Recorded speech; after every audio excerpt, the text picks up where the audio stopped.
All right. Lots going on in the relationship between the White House and the White House Correspondents Association, the press more broadly. There are viewers of this, members of this community here who would like all of our episodes to just be about the media. We try to dabble, but not make this a media show. So one thing that happened was 104, please. The head of the White House Correspondents Association, Sean's favorite, Eugene Daniels, formerly of Politico, now of NBC, announced that they were getting rid of Amber Ruffin, who had been hired to be the comedian. She's avowedly anti-Trump. They tried to get her to be more neutral in her comedy. She declined, so they axed her. They did not fess up to the original sin in announcing the decision, which is they shouldn't have employed her in the first place. It's a huge mistake, and they haven't fessed up to it. And the press coverage doesn't take that into account. I consider that to be outrageously bad and stupid. Then it was reported over the weekend, originally by Axios, followed up by CNN and others, 103, that in the latest move to take power away from the White House Correspondents Association, which historically has decided who sits where in the briefing room, the White House is now going to decide who sits where. And there's expected to be a pretty big change of who gets to sit where. And of course, sitting closer to the front makes it more likely you'll be called on, easier to kind of dominate the conversation. We will see when and where that changes. There are those who believe that the White House is unstoppable here as they try to take power away from the media. One person who feels otherwise is my friend Ron Fournier, the longtime Associated Press reporter who now writes a Substack that I recommend to you, wrote in horror this morning about the capitulation of the White House Correspondents Association on many fronts to the White House's attempts to wrest power away from them. Ron has a long list in an open letter to his former colleagues in the Correspondents Association of what they should do. Boycott the briefings, cancel the correspondence dinner, join the AP in the lawsuit. Don't go into any pool in which the White House excludes the AP or anyone else based on their point of view. If the president or someone else doesn't answer a question, follow up on the question or let your colleague continue and do more investigative reporting. Dan, what do you think of that list of Ron's in the context of the overall relationship we see now between the White House and the Correspondents Association? So I'm an outlier here, both I think on this show and in my party. I think this is kind of silly. I don't see the idea that the White House Correspondents Association was this real protector of the public trust. I just don't see. I mean, they were so avowedly anti-Trump.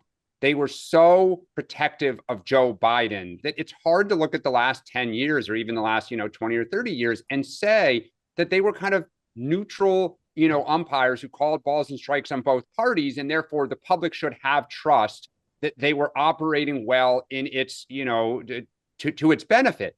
So as long as the White House, the current occupant, is what appears to be as balanced in their selection of pool coverage and calling on people in the press room, I don't see the reason, why people are so worked up that it should go back to the way it was. You may have had flanked Sean on the Trump side here because I'm not even sure Sean would go that far. Sean. So a couple things. First of all, I think they should take every suggestion that Ron Fournier put down. Dig yourself into a deeper hole, my friends. Good for you. Take those suggestions, go to the bank, and watch the existence of that organization go even quicker. I think Eugene Daniels could do a better job advising them than Ron did there. A couple things. First of all, again, in your description of how dishonest this was, Eugene Daniels invited that host. He then did a series of interviews with that host where she was very clear about what she intended to do and her view of Donald Trump.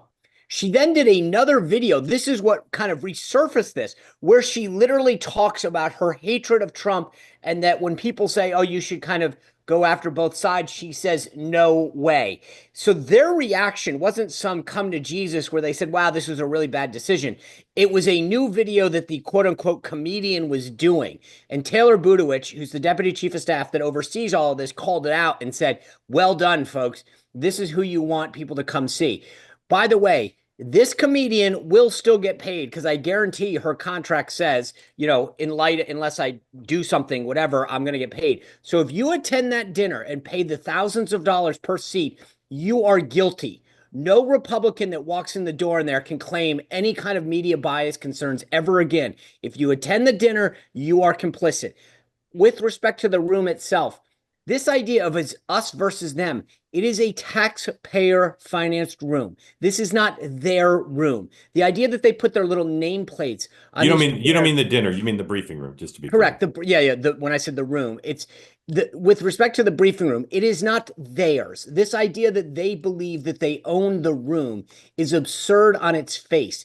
It is the public's room. It is the taxpayers' room. And the idea that they put their little nameplates on there and tell everyone else that no one can sit there but them because they've been chosen by their elite little group that shuts out anybody that doesn't meet their criteria is ridiculous.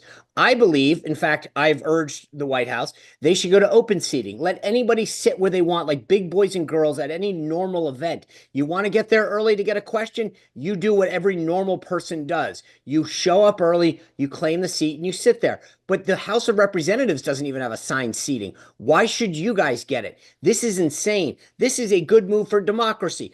I'm all for it. I think they should keep going. Kudos to Caroline, Taylor, Stephen Chung, and the team.